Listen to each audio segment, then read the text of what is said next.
श्री सुखदेव जी महाराज के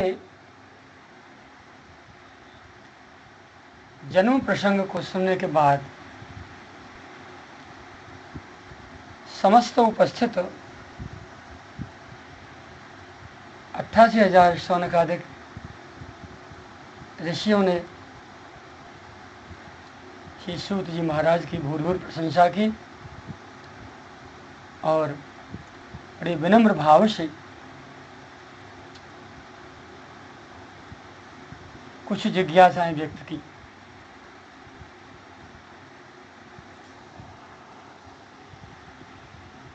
परस्पर बोधयंतम, और कहत सुनत सब कर हित होई। इस भावना से प्रेरित होकर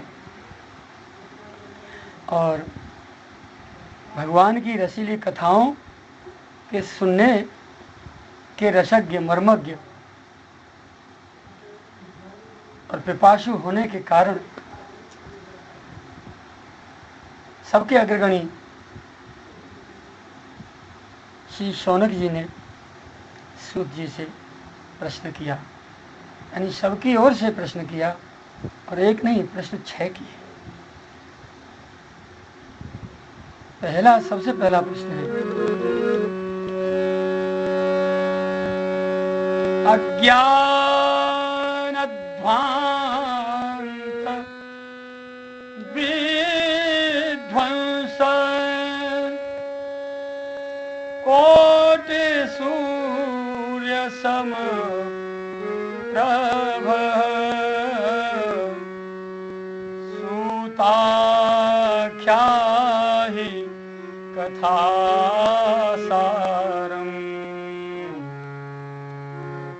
मम कर्णरसायनम्।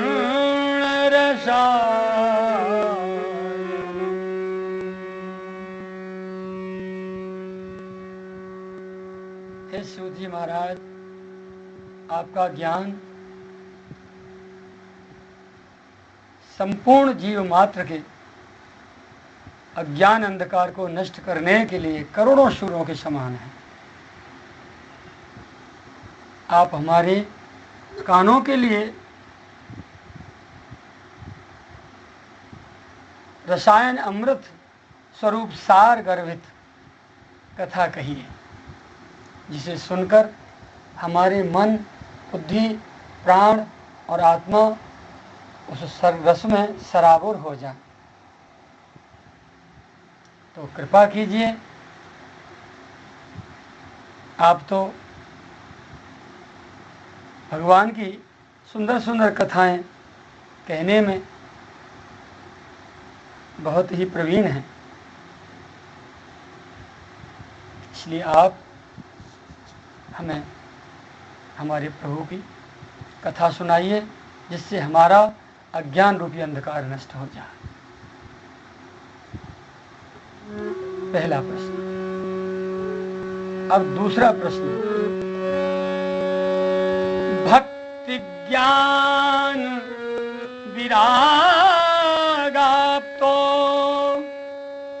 विवेको वर्धते महान् माया मोह निराशाश्च वैष्णवहि क्रियते कथम्।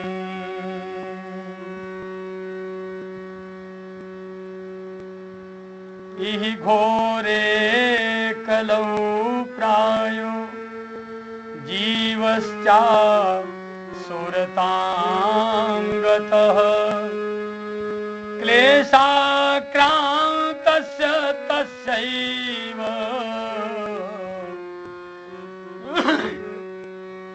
शोधने किं परायणम्।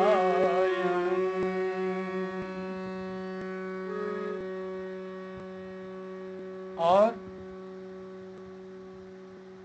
दूसरा प्रश्न, भक्ति ज्ञान और वैराग्य से प्राप्त होने वाले महान विवेक की वृद्धि किस प्रकार होती है।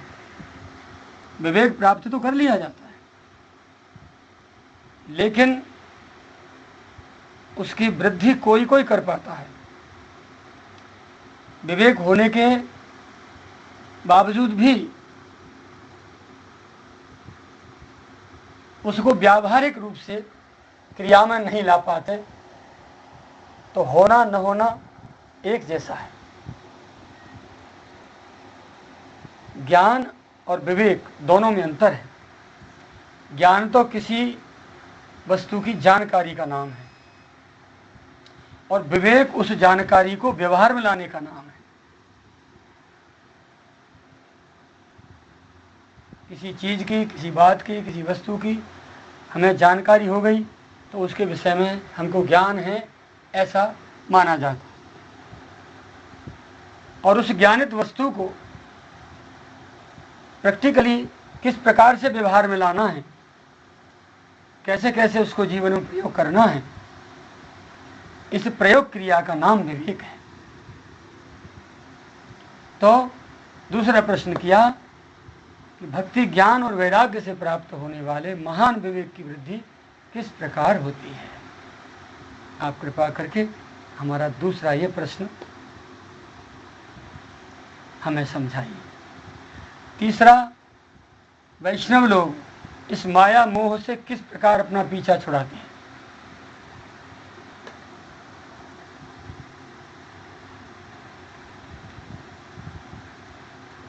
संत भक्त, विवेकी, उपासक, योगी, साधक, ये सभी लोग जिस तरीके से, जिस मार्ग से, जिस माध्यम से, जिस विधि से अपने आप को इस माया से बचाकर ले जाते हैं, माया में रहते हुए रात दिन माया उनको छू नहीं पाती है, उसका क्या कारण है और क्या विधि है, किस तरीके से वो लोग अपना पीछा छुड़ाते हैं और कैसे बच जाते हैं, वो विधि भी आप हमें बताइए।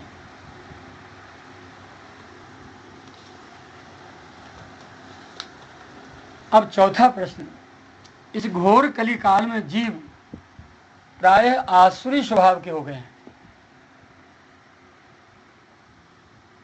अनेकों क्लेशों से आक्रांत इस जीव को शुद्ध बनाने का सर्वश्रेष्ठ उपाय क्या है।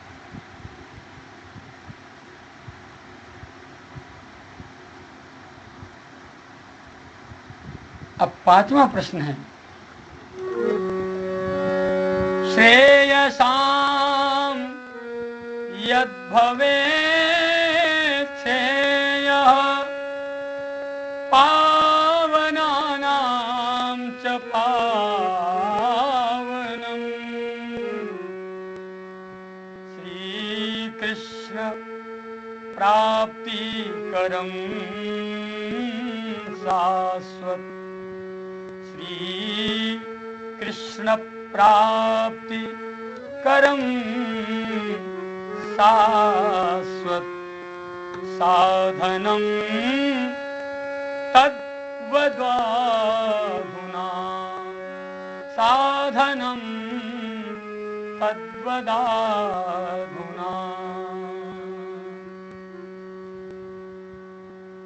हे सूत जी, इसके अतिरिक्त आप हमें ऐसा कोई शाश्वत साधन बतलाइए जो सबसे अधिक कल्याणकारी तथा पवित्र करने वालों में भी सबसे ज्यादा पवित्र हो तथा जो भगवान श्री कृष्ण की प्राप्ति भी करा सकता हो। शाश्वत साधन पूछा है, तात्कालिक या अल्पकालिक नहीं। इसके पीछे इन महापुरुषों का क्या भाव रहा था जो उन्होंने शाश्वत साधन पूछा। शाश्वत वस्तु वो है जो तीनों कालों में क्षीण नहीं होती, जीवित बनी रहती है। सृष्टि भले ही प्रलय हो जाए लेकिन शाश्वत वस्तु नष्ट नहीं होती। परमात्मा शाश्वत है और उसकी प्राप्ति का मार्ग भी शाश्वत है। तो वो कौन सा साधन है, वो कौन सा मार्ग है? कोई भक्ति मार्ग को पकड़ते हैं, कोई ज्ञान मार्ग को पकड़ते हैं, कोई योग मार्ग को पकड़ते हैं, कोई किसी मार्ग को पकड़ते हैं। इसके अतिरिक्त अनेकों अनुष्ठान भी होते हैं। तो श्री शौनकादिक पूछ रहे हैं कि वो शाश्वत साधन बतलाइए जो समस्त कल्याणकारी साधनों में सबसे सर्वश्रेष्ठ भी हो और सबसे बड़ा पवित्र भी हो और पवित्र करने की क्षमता भी रखता हो और श्री कृष्ण की प्राप्ति भी करा सकने में समर्थवान हो। अर्थात कैसा सुंदर क्रम है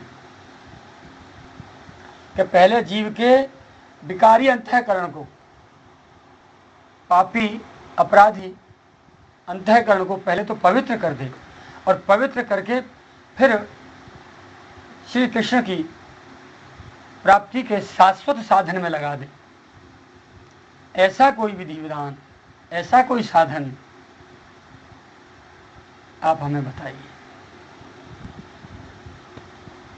और अब छठवां प्रश्न क्या किया, अपनी भावना कहते हैं, चिंतामणि लोक सुखम सुरद्रुः स्वर्ग संपदं प्रयच्छति गुरुः प्रीतो वैकुंठं योगी दुर्लभं वैकुंठं योगी दुर्लभं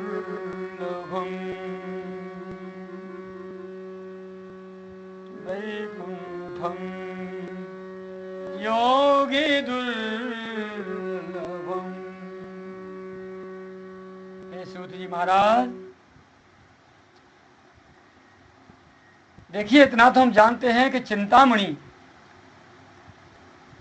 यदि किसी व्यक्ति के पास है तो वो उसे लौकिक सुखों की प्राप्ति करा सकती है, और कल्पवृक्ष जिसके पास है वो अधिक से अधिक जो है स्वर्गीय संपत्ति प्रदान कर सकता है, स्वर्ग के सुख प्रदान कर सकता है, इससे आगे और कुछ नहीं। परंतु यदि किसी पर सद्गुरुदेव प्रसन्न हो जाएं तो वो तो योगियों के परम दुर्लभ परम पद को भी प्राप्त करा सकते हैं। रात दिन योग साधना करने वाले योगियों को भी जो परम पद प्राप्त नहीं होता, उस परम पद को भी सहज में प्राप्त करा सकते हैं अपने आश्रित जन को। तो आप भी हमारे इस समय गुरुदेव हैं। हम रात दिन अनेकों प्रकार की साधनाओं में लगे हैं। कोई किसी विषय का स्पेशलिस्ट है, कोई किसी विषय का विशेषज्ञ है, कोई किसी विषय का, परंतु अभी तक सत्य वस्तु क्या है जिसके माध्यम से, जिसके द्वारा इस संसार में आवागमन की समाप्ति हो सके, आवागमन मिटाया जा सके, वो अभी तक हमारे हाथ नहीं लगा है। इसलिए कृपा करके आप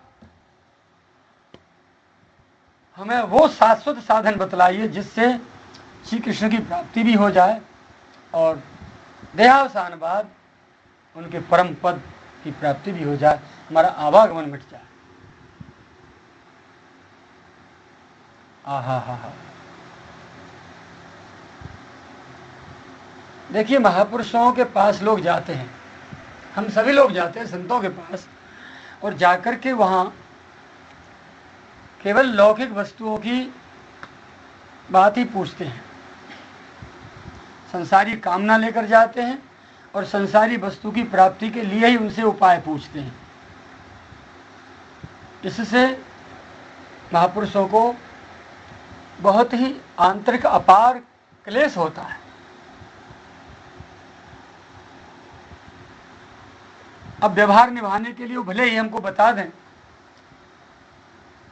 हमारी लौकिक वस्तु की, हमारी कामना की पूर्ति के लिए कोई साधन बता दें, बताते भी हैं, बताते रहते भी हैं, बताते आए भी हैं, परंतु सही मायने में सच्चे महापुरुषों के पास यदि कोई व्यक्ति संसारी वस्तु की मांग लेकर जाता है और उनसे मांग करता है तो उनको बहुत आत्मग्लानि होती है कि कहाँ से आ गया, अपना तो समय बर्बाद कर ही रहा है, अब हमारा समय भी लौकिक चर्चा में बर्बाद करेगा। तो उनको संतुष्टि नहीं होती।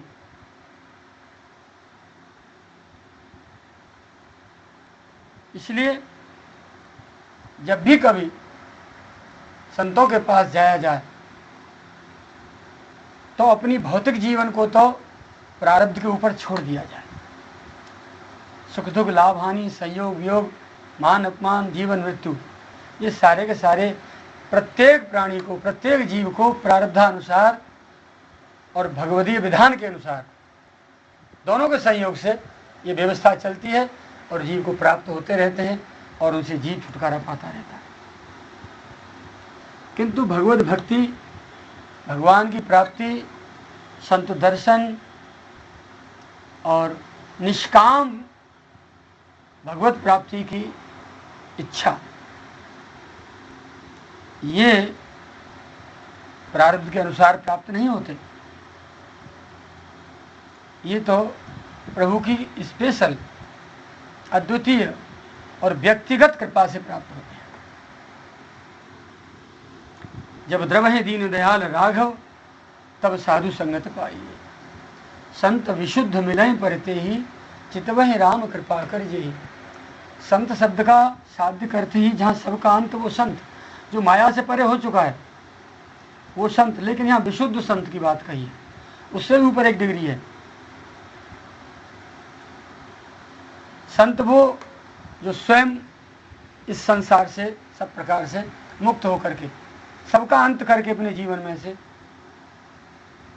मुक्त होकर बैठ गया हो। और विशुद्ध संत वो जो दूसरों को भी अपने समान बना दे और भौतिकता से उनके मनोवृत्ति को, जीव की मनोवृत्ति को ऊपर उठा दे।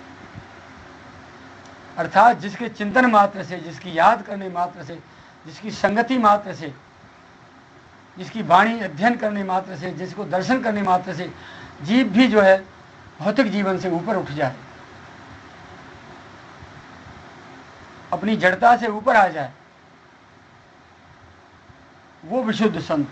तो संत विशुद्ध मिलय परते ही, चितवहि राम कृपा करिए।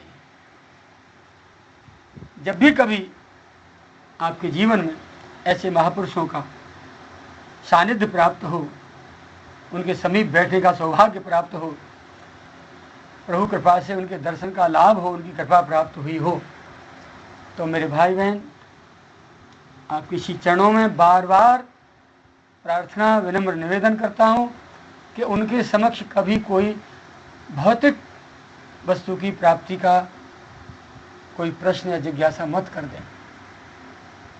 जब भी उनसे पूछो तो आत्मकल्याण की बात ही पूछना।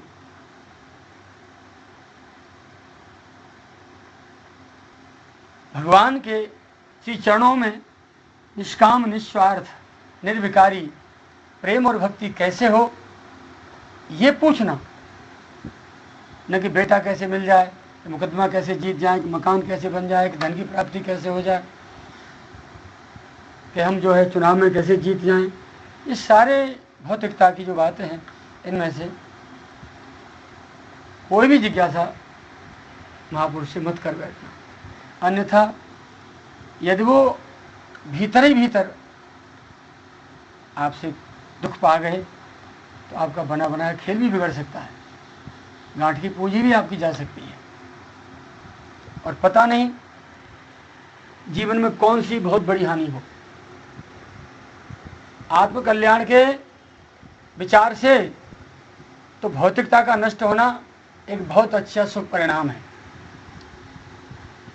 क्योंकि जितने महापुरुषों के लोगों ने अपराध किए, उन्होंने उनको श्राप दिया है। तो संत से कैसे भी छू जाए, कल्याण ही कल्याण है। यदि भौतिकता का नष्ट करने का श्राप भी दे देते हैं तो भी जीव का इस संसार से यानी पिंड छूट जाता है और कालांतर में वो सुनिश्चित रूप से भगवान का प्रिय होता है, भगवान की भक्ति प्राप्त करता है। भले ही आज महापुरुष ने हमको श्राप दिया है, लेकिन कालांतर में उसका ये फल होगा कि हम निश्चित रूप से आत्म शांति, आत्म कल्याण लाभ प्राप्त करेंगे। तो महापुरुषों के पास जाकर के कभी भी कोई लौकिक वस्तु की जिज्ञासा मत करिएगा। देखिए सामने प्रमाण, आज 88,000 ये शौनकादिक ऋषि जो बैठे हैं नैमिषारण्य में, और सबके अग्रगण्य श्री शौनक जी महाराज ने सबकी ओर से ये 6 प्रश्न किए। इन प्रश्नों को सुनकर, क्योंकि इसमें कोई भी सांसारिक भौतिकता बढ़ाने का प्रश्न नहीं है, संसार बढ़ाने जैसी कोई बात उन्होंने नहीं पूछी है। इस बात को विचार करके सूत जी इतने आनंद सागर में उतर गए, इतने निमग्न हो गए कि एकदम समाधि लग गई।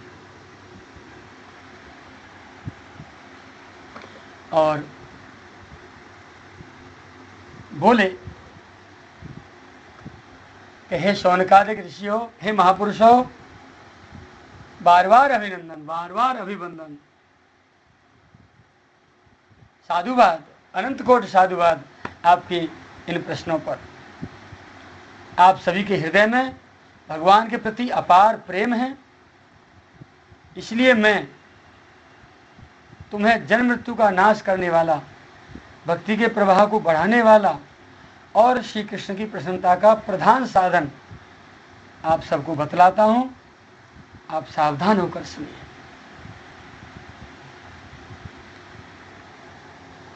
सबसे पहले बात कहते हैं, काल ब्याल मुखग्रास प्रास निर्णास हेत श्रीमद् भागवतम शास्त्रम कलौ कीरेण भाषितम्, कलौ कीरेण भाषितम्। हे ऋषिवरों, श्री सुखदेव जी ने कलयुग के जीवों के स्वरूप को देख करके, उनकी दुर्दशा को विचार कर, उनको काल रूपी सर्प का ग्रास होता हुआ देखकर उनके उस भय का नाश करने के लिए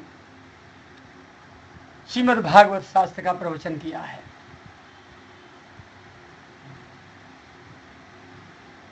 और वो भागवत शास्त्र जीव को तब प्राप्त होता है जब उसके जन्म जन्मांतरों के पुण्य उदय होते हों, या भगवान की अहेतुकी कृपा उसके ऊपर बरस पड़ी हो, तब उसे उस भागवत शास्त्र का श्रवण करने का सुअवसर प्राप्त होता है।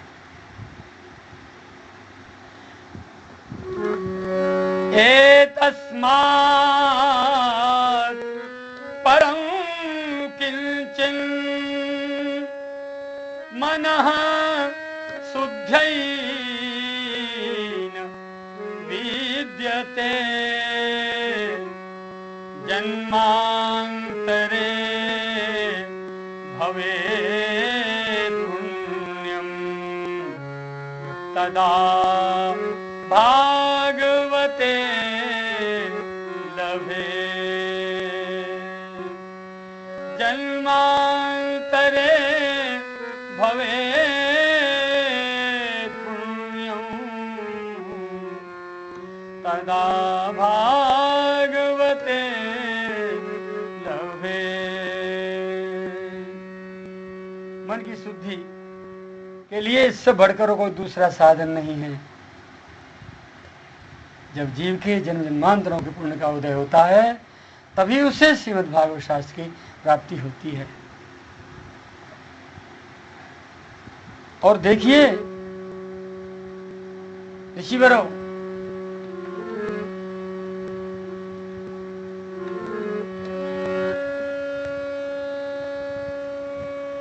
जिस समय ये श्रीमद् भागवत शास्त्र की कथा श्री सुखदेव जी महाराज राजा परीक्षित को सुनाने के लिए तैयार हुए थे, तो अमृत का कलश हाथ में लेकर के वहां इंद्रादि देवता उपस्थित हुए। परीक्षिते कथां वक्तुं सभायां संस्थिते सुखे सुधा कुंभं गृहीत्वैव देवास् तत्र समागमन्।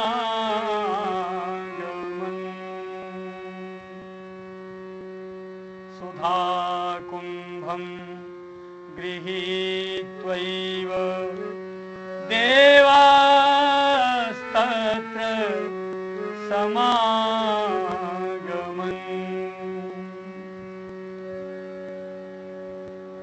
जब श्री सुखदेव जी राजा परीक्षित को ये कथा सुनाने के लिए तैयार हुए, विराजमान हुए, तभी वहां सभी देवता हाथ में अमृत का कलश लेकर उपस्थित हुए और श्री सुखदेव जी से कहने लगे कि भगवान, आप अपने राजा को, अपने शिष्य को अमर करना ही तो चाहते हैं, मृत्यु से ही तो बचाना चाहते हैं, तो लीजिए ना, हम ये अमृत कलश लेकर आ गए हैं और अपने राजा को पिला दीजिए, नो टेंशन, आपके राजा मृत्यु टल जाएगी। एक नहीं 1000 सर्प काट हैं तो भी राजा की मृत्यु नहीं हो सकती।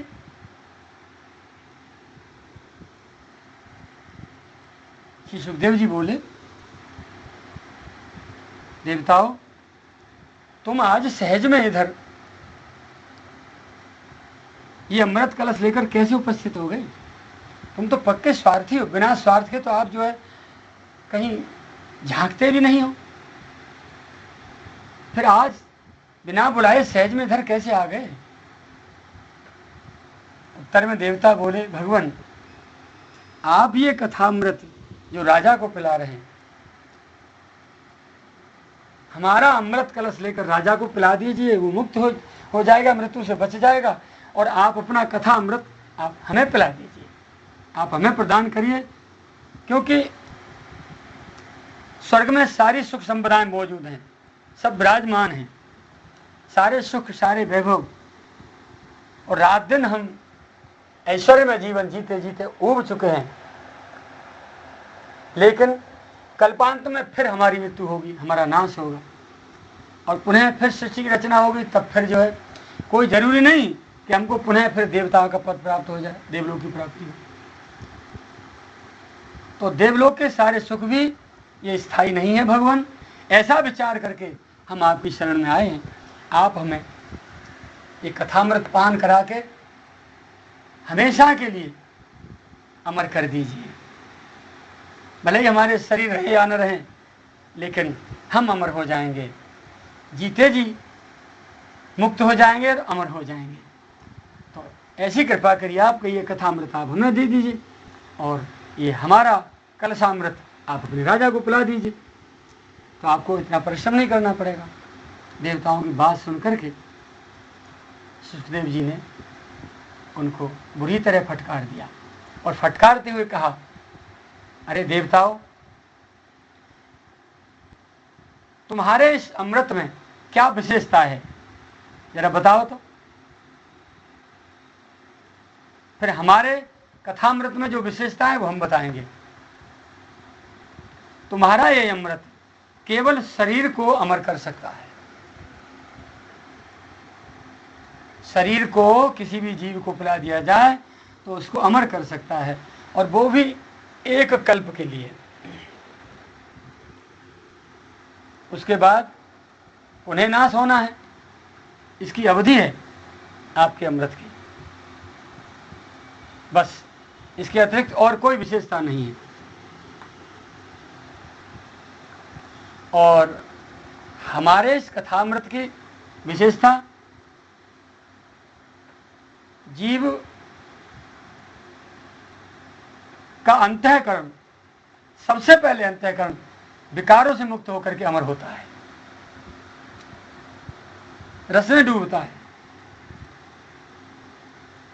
और भक्ति रस में डूब करके फिर ये सांसारिक भौतिक सुख उसके लिए तुच्छ हो जाते हैं, इनकी इच्छाएं समाप्त हो जाती हैं। तुम्हारा अमृत कलश, देवलोक का अमृत, जीव को मृत्यु के भय से मुक्त नहीं कर सकता, और हमारा कथामृत जीव को तत्काल मृत्यु के भय से मुक्त करेगा, जीते जी अमर कर देगा, जीते जी मुक्त कर देगा, और तुम्हारा भय से मुक्त नहीं कर सकता। तुम्हारा अमृत जीव की इच्छा नहीं मिटा सकता, जीव को कामना मुक्त नहीं कर सकता, जीव को संकल्प रहित नहीं कर सकता, जीव को भगवान के चरणों में प्रेम करने के लिए सहायक नहीं बन सकता। और हमारा कथामृत इन सभी कामों में सफल है। जीव को पहले भय से मुक्त करेगा, और जब जीव मृत्यु के भय से मुक्त हो जाएगा तो जीव को फिर अन्य सारे संसार के भय फिर क्यों व्यापेंगे। भाई, जीव कहीं भी भयभीत होता है तो उसको लगता है कि कहीं इसी कारण, किसी कारणवश मेरी मृत्यु ना हो जाए, कहीं मेरी संपत्ति नष्ट न हो जाए, कहीं मेरे ये सुख समाप्त न हो जाए। तो नाना प्रकार के भय जीव को लगे रहते हैं। तो ये तुम्हारा जो अमृत है जीव को अमर अवश्य कर सकता है कल्प के लिए, किंतु इन भयों से मुक्त नहीं कर सकता। और हमारा कथामृत, हम कल मरे या मृत्यु आज आ जाए शरीर की, इसकी भी परवाह नहीं। कल शारीरिक सुख समाप्त हो या आज समाप्त हो जाए, इसकी कोई चिंता नहीं। हमारे सारे भौतिक संपत्ति कल नष्ट हो अथवा आज नष्ट हो जाए, इसकी भी कोई परवाह नहीं। कोई अपमान करे या मान करे, इसकी भी कोई परवाह नहीं। किसी प्रकार के शारीरिक और मानसिक क्लेशों की प्राप्ति हो, इसकी भी कोई चिंता नहीं। जीव सब प्रकार से जीते जी मुक्त हो जाता है। ऐसा है हमारा कथामृत। और तुम्हारा अमृत केवल शरीर को कल्पांत तक अमर बनाए रख सकता है, विकारों से मुक्त नहीं कर सकता। यदि विकारों से मुक्त करने की सामर्थ्य इसमें रही होती तो तुम लोग आज विकारी क्यों बने हुए होते। तुम स्वयं विकारी हो, स्वार्थी हो, अहंकारी हो, अनेकों प्रकार के सारे विकार तुम्हारे में भरे पड़े हैं। देवलोक तो तुम्हारे पिछले पुण्यों के फलस्वरूप तुमको प्राप्त हुआ है, बाकी विकार तुम्हारे भले स्वर्गलोक में रह रहे हो पर आज तक समाप्त नहीं हो सके। इसलिए चले जाओ, भाग जाओ यहाँ से, तुम इस कथा अमृत के पान करने के अधिकारी नहीं हो। इस प्रकार श्री परिव्राजकाचार्य श्री सुखदेव जी महाराज परम वीतराग महापुरुष परमहंस देवताओं को फटकार देते हैं और देवता वहां से चले जाते हैं। जब कथा सुनाई, वो कथा सुनने के बाद महाराज परीक्षित 7 दिन बाद निर्भीकता से मुक्त हो गए, जीते जी मुक्त हो गए। और उनका लीला स्मरण जब हो गया, तत्काल मुक्ति देखी तो पहले मानसिक मुक्ति, फिर बौद्धिक मुक्ति, फिर आत्मिक मुक्ति, फिर शारीरिक मुक्ति और फिर भौतिक मुक्ति। जब सारी मुक्तियां सभी देवताओं ने और ब्रह्मादिक समस्त सिद्ध गंधर्व चारणों ने परीक्षित की देखी तो ब्रह्मा जी ने स्वयं श्रीमद् भागवत शास्त्र को उठाया और अपने देवलोक में ले गए और ले जाकर के जीव के आत्म कल्याण के जितने भी साधन हैं दुनिया में, संसार में, उन सबको एक तराजू में रखा पलड़े में, और एक तराजू के पलड़े में श्रीमद् भागवत शास्त्र को रखा और उठा के तुलना करी, तोले तो श्रीमद् भागवत शास्त्र का पल्ला इतना भारी धरती से ऊपर नहीं था, और अन्य सभी साधन इतने हल्के पड़ गए, पल्ला ऊपर उठ गया। इस बात को देख करके सभी ऋषि मुनियों के सामने सभी सिद्ध गंधर्व चारण किन्नर और देवताओं की सभा में ब्रह्मा जी ने घोषणा कर दी कि कलयुग में इस शास्त्र से, श्रीमद् भागवत के बराबर जीव का तत्काल कल्याण करने वाला और दूसरा कोई धर्मशास्त्र ग्रंथ नहीं है। जो कथा श्रवण मात्र से राजा परीक्षित की मुक्ति हो गई, ये आप सभी ने देखा। तो यही सबसे सुगम और सरल उपाय है कलयुगी जीवों को विकारों से मुक्त करके और आत्म कल्याण की ओर ले जाने का। तो ये बात देखी तो सभी देवताओं ने बड़ा आश्चर्य किया।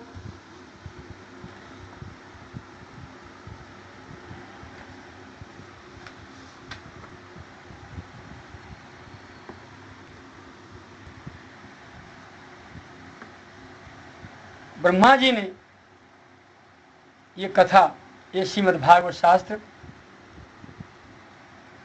अपने पुत्र शनकादिकों को दिया, अपने पुत्र नारद को दिया चतुश्लोकी भागवत के रूप में,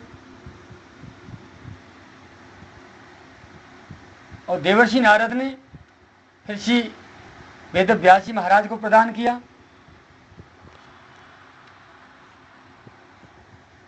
किंतु सप्ताह विधि से इसका एक अनुष्ठान करना, ये सनकादिकों ने श्री नारद जी को बताया। श्री सूत जी की इस बात को सुनकर के सौनकादिक ऋषियों ने प्रश्न किया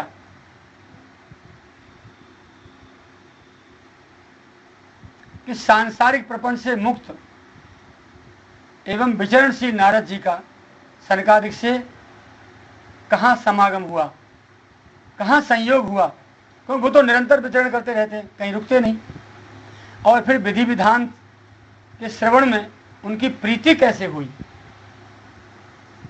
ये आप कृपा करके हमें बताइए। ऋषियों की जिज्ञासा सुनकर श्री सूत जी ने उनको सुनाया।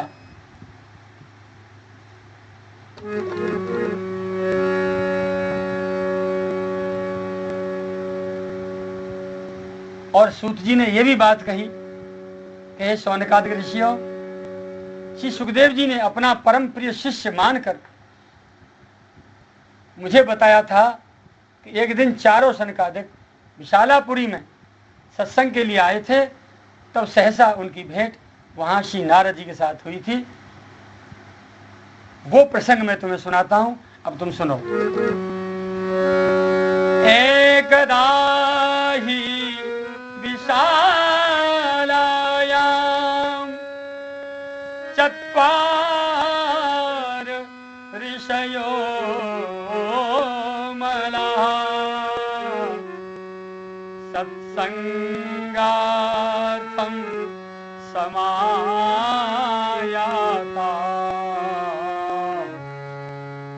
ददृशुः तत्र नारदम्।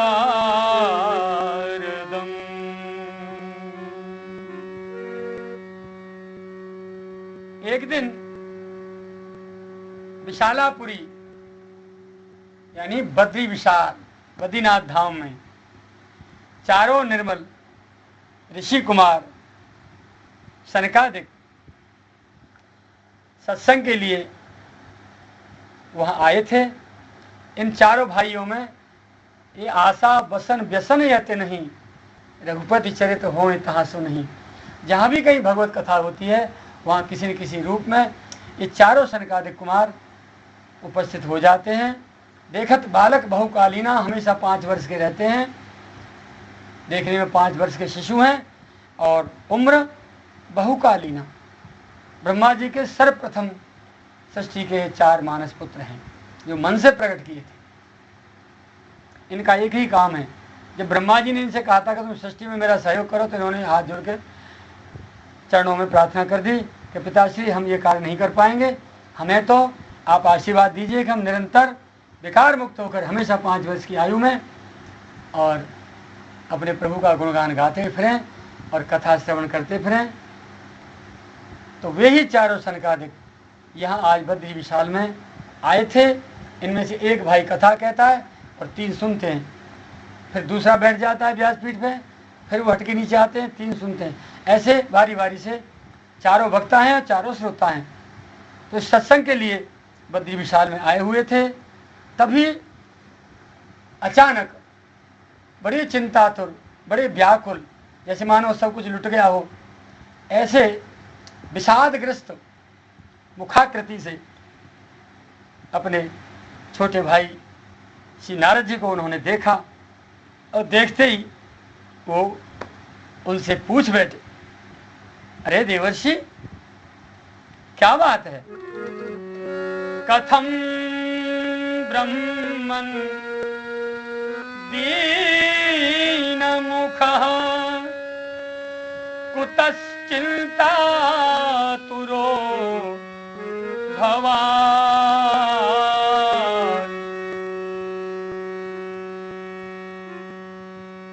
त्वरितं गम्यते कुत्र कुतश्चागमनं तव त्वरितं गम्यते कुत्र कुतश्चागमनं तव। हे भ्राता देवर्षि, आपका मुख उदास क्यों हो रहा है? आप चिंतातुर क्यों दिखाई दे रहे हैं और इतनी जल्दी जल्दी कहां जा रहे हैं? आपका आगमन कहां से हो रहा है, बताइए तो।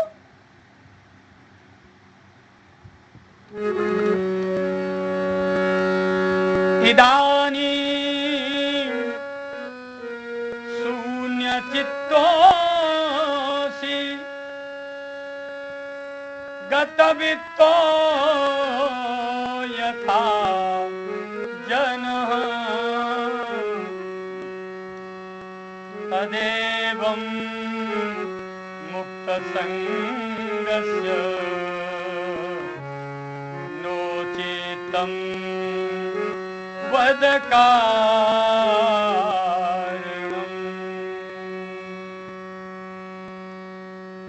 इस समय तो आप उस पुरुष के समान व्याकुल जान पड़ते हैं जिसका सारा धन लुट गया हो। आप जैसे आसक्ति रहित परम वीतराग महापुरुष के लिए ये उचित नहीं है। इसका क्या कारण है जो आज आपकी स्थिति हम देख रहे हैं? कृपा बताइए तो सही। आहा, अपने बड़े भाइयों की इतनी प्यार भरी बात सुनकर श्री नारद जी ने बड़ी भावुकता में उनके श्री चरणों में अपनी बात निवेदन करने का शुभारंभ किया और बोले, अहं तु पृथिवीं यातो ज्ञात्वा सर्वोत्तमामिति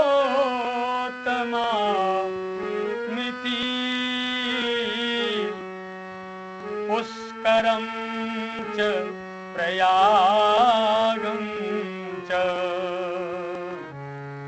काशीं गोदावरी तथा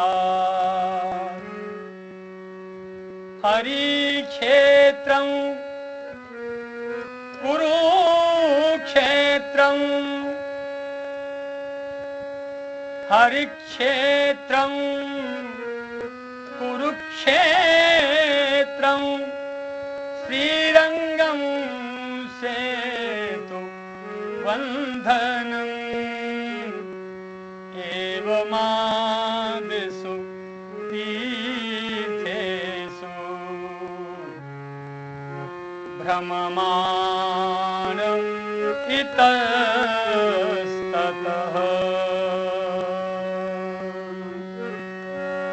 नापश्यं कुत्र चिच्छर्मा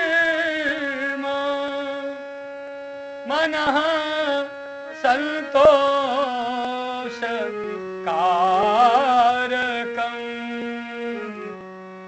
कलिना धर्म मित्रेण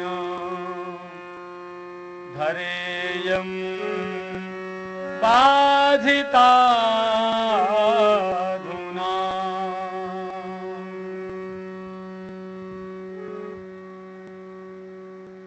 हे ऋषि कुमारो, हे भ्राता, मैं सर्वोत्तम लोक समझकर इस पृथ्वी लोक में आया था। ब्रह्मलोक छोड़कर इस भूलोक पर आया था। यहाँ के तीर्थों की बड़ी महिमा सुनी थी मैंने। इस महिमा से प्रभावित होकर ब्रह्मलोक से भारत भूमि के तीर्थों का भ्रमण करने का विचार लेकर इस धरातल पर आया।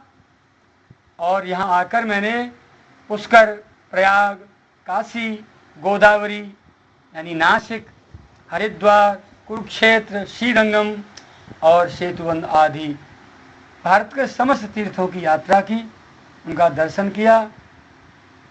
सब में इधर उधर विचरता रहा, किंतु मुझे कहीं भी मन को संतोष देने वाली शांति प्राप्त नहीं हुई। इस समय अधर्म के सहायक कलयुग ने इस संपूर्ण पृथ्वी को पीड़ित कर रखा है भैया।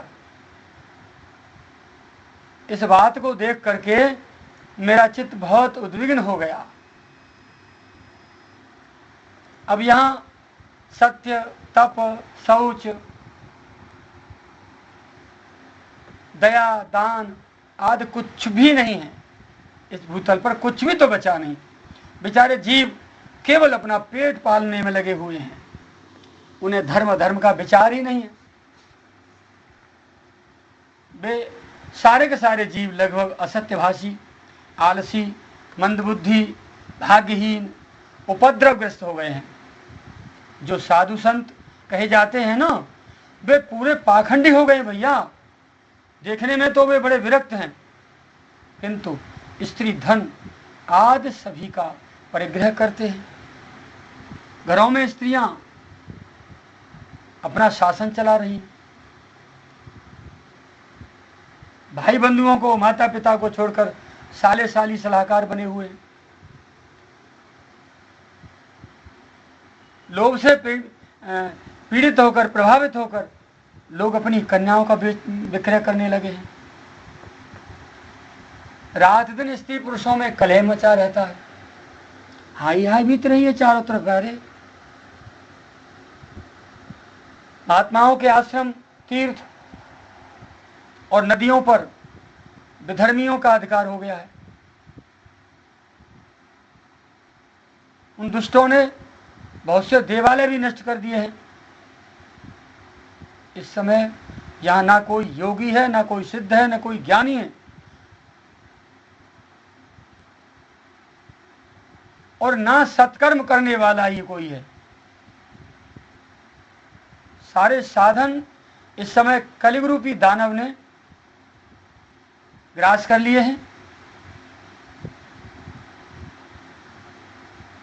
कराल कलिकाल की दावानल अग्नि ने सभी को जला के भस्म कर दिया हो। मानो सब राख खाक हो गए हों, जीते जी निर्जीव हो गए हों, भस्मरूप हो गए हों, ऐसा प्रतीत होता है। इस कलयुग में सभी देशवासी बाजारों में अन्न बेचने लगे हैं। ब्राह्मण लोग पैसा लेकर वेद पढ़ाते हैं और स्त्रियां वेश्यावृत्ति से अपना निर्वाह करने लगी है। भैया ऐसी दुर्दशा देखकर मेरा चित्त बहुत उद्विग्न हो गया है। इस तरह कलयुग के दोष देखता पृथ्वी पर विचरता हुआ मैं अचानक श्री यमुना के तट पर पहुंच गया, जहां भगवान श्री कृष्ण की अनेकों लीलाएं अभी अभी निकट में हो चुकी हैं। प्रभु अभी धरातल को छोड़ के गए हैं।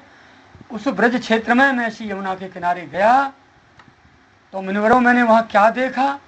एक बहुत बड़ा आश्चर्य देखा। सुनिए, एक युवती, एक जवान स्त्री बड़े खिन्न मन बैठी हुई थी, जिसे मैं अभी अभी वहां छोड़ के आया हूं। उसके पास दो वृद्ध पुरुष आजू बाजू में अचेत अवस्था में पड़े हुए जोर जोर से सांस ले रहे थे, और वो युवती, जो तरुणी,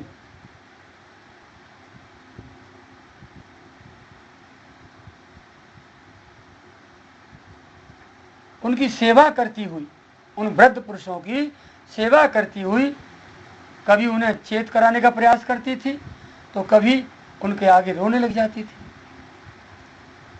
वो अपने शरीर के रक्षक परमात्मा को दसों दिशाओं में मानो खोज रही हो। उसके चारों ओर सैकड़ों स्त्रियां उसे पंखा झल रही हैं और बार बार समझाती जा रही थी कि धीरज धरो देवी, घबराओ मत, भगवान कल्याण करेंगे आपका। किंतु वो थी कि उनकी बातों पर ध्यान ही नहीं दे रही थी, इतनी व्याकुल थी। इस दृश्य को दूर से जब मैंने देखा तो मैं कुतूहलवश उनके पास चला गया। मुझे देखकर वो युवती खड़ी हो गई और बड़ी व्याकुल होकर मेरे से कहने लगी, भो भो साधो क्षणं तिष्ठ, मच्चिंतामपि नाशय, दर्शनं तव लोकस्य सर्वथा हरं परम्, बहुधा तव वाक्येन दुःख शान्ति भविष्यति, यदा भाग्यं भवेत् भूरि भवतो दर्शनं तदा। हे महात्मा जी, हे साधु महाराज, जरा कृपा करके क्षण भर ठहर तो जाइए। हे भगवान, दो क्षण रुककर ठहर कर मेरी चिंता को भी नष्ट कर दीजिए। आपका दर्शन तो संसार के सभी पापों को सर्वथा नष्ट कर देने वाला है। भगवान, आपके वचनों से मेरे दुख का भी बहुत कुछ नाश होकर मुझे शांति प्राप्त हो जाएगी। हे देव, जब मनुष्य का परम सौभाग्य उदय होता है ना, तभी आपके दर्शनों का लाभ प्राप्त होता है। भैया, मेरे से वो देवी इस प्रकार बोलने लगी तो उसकी भाषा को सुनकर मुझे लगा कि इसने मुझे पहचान लिया लगता है। ये कोई सामान्य स्त्री नहीं है, क्योंकि मेरे से व्यक्तिगत भाषा में बात करने लगी कि आपके दर्शन से और जीव का कल्याण हो जाता है और आप मेरी चिंता दूर कर सकते हैं। तो दो क्षण रुकिए। इसका मतलब उसे पता थी कि मैं दो क्षण भी नहीं रुकता कहीं, इसलिए उसने मेरे से दो क्षण रुकने की बात कही, ज्यादा समय रुकने की बात ही नहीं कही। तो उसकी बात सुनकर के मैं उसके पास चला गया और जाकर उसे देखकर मैंने उससे जिज्ञासा व्यक्त की। मैंने प्रश्न किया, उससे पूछा, कासि त्वं काविमौ चेमा नार्यः का पद्मलोचना।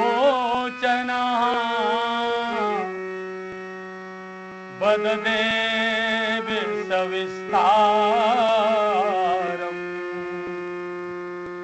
स्वस्य दुःखस्य कारणम्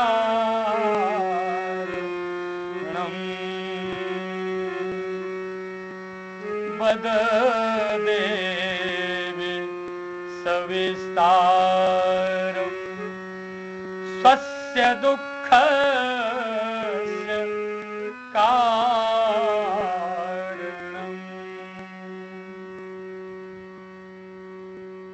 हे देवी, तुम कौन हो और ये दोनों पुरुष तुम्हारे क्या होते हैं, क्या लगते हैं, तुम्हारा क्या संबंध है इनसे, और तुम्हारे पास ये कमल नयनी समस्त देवियां ये कौन है?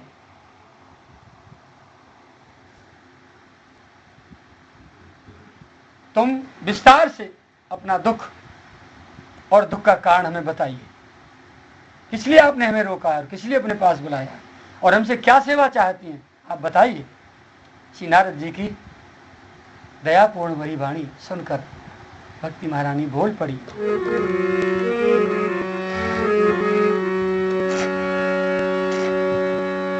अहम भक्तिरिति ख्याता इमौ मे तनयौ मतौ ज्ञान वैराग्य नामानो कालयोगेन जर्जरौ गंगाद्यः सरितश्चैमा गंगाद्यः सरितश्चैमा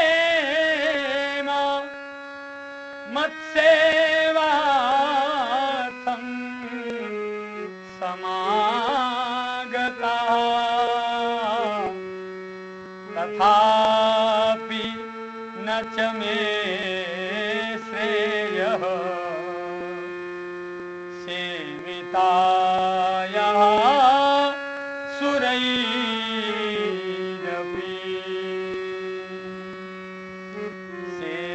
सेवितायाः सुरैरपि।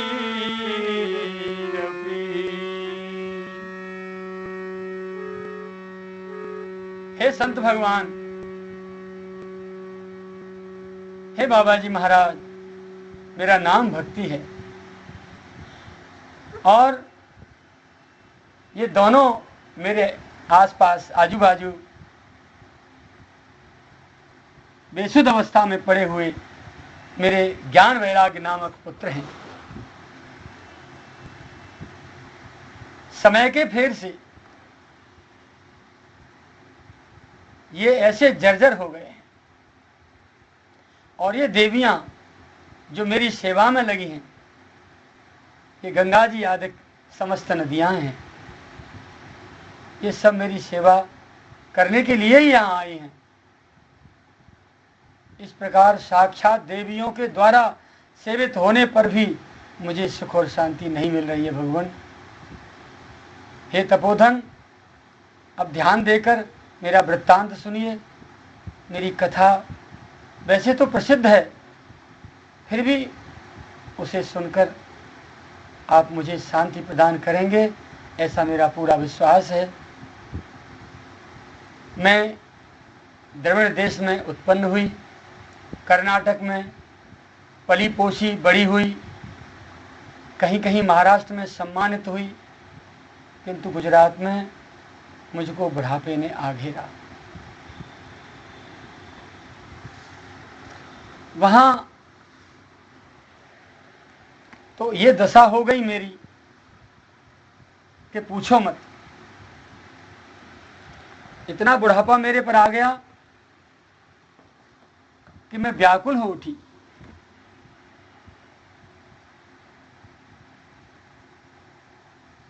वहां कलयुग के प्रभाव से पाखंडियों ने मुझे अंगभंग कर दिया। चिरकाल तक ये अवस्था रहने के कारण मैं अपने पुत्रों के साथ दुर्बल और निस्तेज हो गई।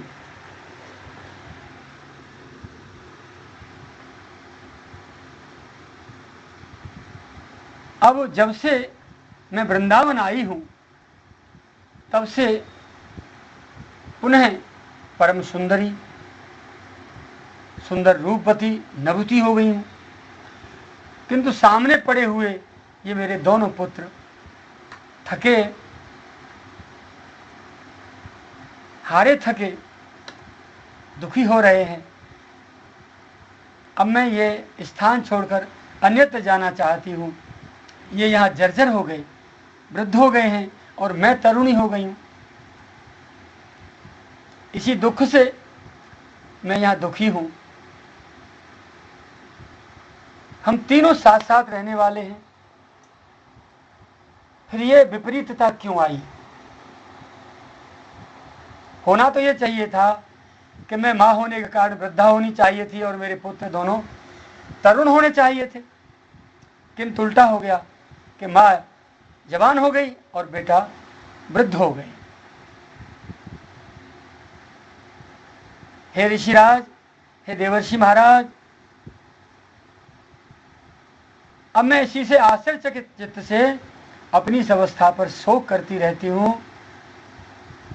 मुझे इस संकट से मुक्ति का कोई उपाय नहीं सूझ रहा है। हे बुद्धिमानों में योग निधि, आप कृपा पूर्वक अपने ध्यान योग से इसका कारण मुझे बतलाइए और उस कारण का निवारण भी मुझे बतलाइए। देवी की बात सुनकर हे बंधुवरों, नारद जी सनकादिकों से बोले, हे ज्येष्ठ भ्राता, उस साध्वी की बात सुनकर, उस भक्ति देवी की बात सुनकर मैंने उससे कहा, हे देवी, मैं अपने हृदय में ज्ञान दृष्टि से तुम्हारे संपूर्ण दुखों का अभी कारण देखकर बताता हूं। तुम विषाद मत करो, श्रीहरि तुम्हारा अवश्य ही कल्याण करेंगे। अब इधर सूत जी बोले, हे ऋषिवरो, हे शौनकादिक ऋषियों, श्री नारद जी ने एक क्षण में ही इतना कहकर ध्यान लगाया और भक्ति देवी के इस दुख का कारण तत्काल जान लिया और जानकर देवी से बोले,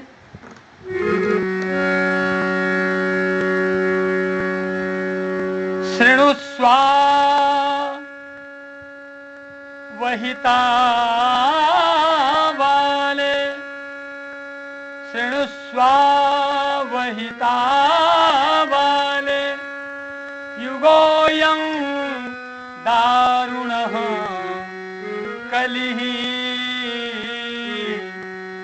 तेन लुप्तः सदाचारो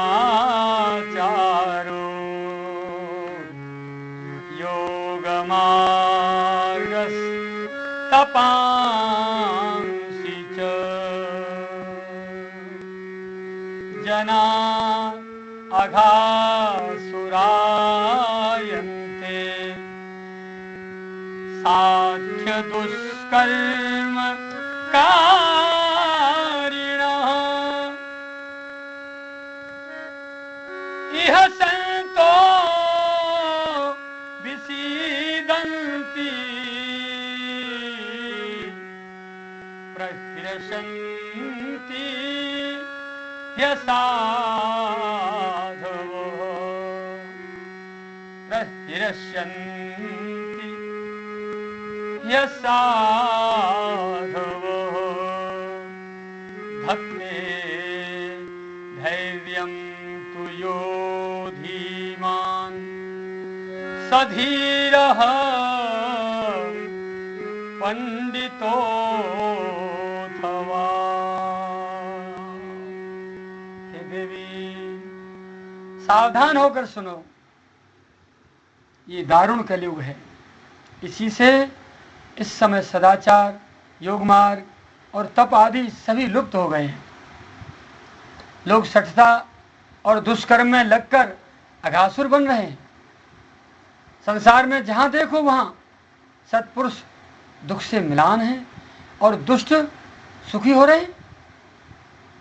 इस समय जिस बुद्धिमान पुरुष का धैर्य बना रहे वही बड़ा ज्ञानी या पंडित माना जा रहा है। ऐसे दुख के प्रवाह में, कलयुग के प्रवाह में जो धीरवीर पुरुष अपने धैर्य को धारण करके अपने धर्म पर बना रहे वही सबसे बड़ा ज्ञानी और पंडित है। हे पृथ्वी, क्रमशः इस धरातल पर प्रतिवर्ष शेष जी के लिए भार रूपी होती जा रही है। ये पृथ्वी क्रमशः प्रतिवर्ष शेष जी के लिए भार रूप होती जा रही है। अब ये छूने योग्य तो क्या, देखने योग्य भी नहीं रह गई है और ना इसमें कहीं मंगल ही दिखाई देता है। अब किसी को पुत्रों के साथ तुम्हारा दर्शन भी नहीं होता। विषयों में इतना अनुराग हो गया है लोगों का कि विषयानुराग के कारण अंधे बने हुए जीवों से उपेक्षित होकर अब तुम जर्जर हो रही हो देवी। ये श्रीधाम वृंदावन है। श्री वृंदावन के संयोग से तुम फिर पुनः तरुणी, एक युवती जवान हो गई हो, क्योंकि यहाँ भक्ति निरंतर भगवान की कृपा से नृत्य करती है। इसलिए ये श्रीधाम वृंदावन धन्य है, जहाँ प्रत्येक भक्त के हृदय में तुम निरंतर नृत्य करती रहती हो। भक्ति का ओतप्रोत वास है, तुम्हारा अखंड निवास है। तुम चिरस्थायी रूप से भक्तों के हृदय में वास करती हो, इसलिए धन्य है श्री वृंदावन धाम। परंतु तुम्हारे इन दोनों पुत्रों का यहाँ कोई ग्राहक नहीं है, क्योंकि यहाँ श्री धाम वृंदावन में तो केवल और केवल प्राणी मात्र, जीव मात्र, मनुष्यों को ही नहीं, यहाँ के जड़ चेतन को भी केवल और केवल भक्ति की अभिलाषा ही रहती है।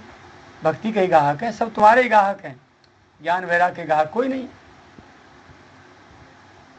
वृंदावन धाम की सीमा के बाहर ज्ञान वैराग्य का निवास हो सकता है,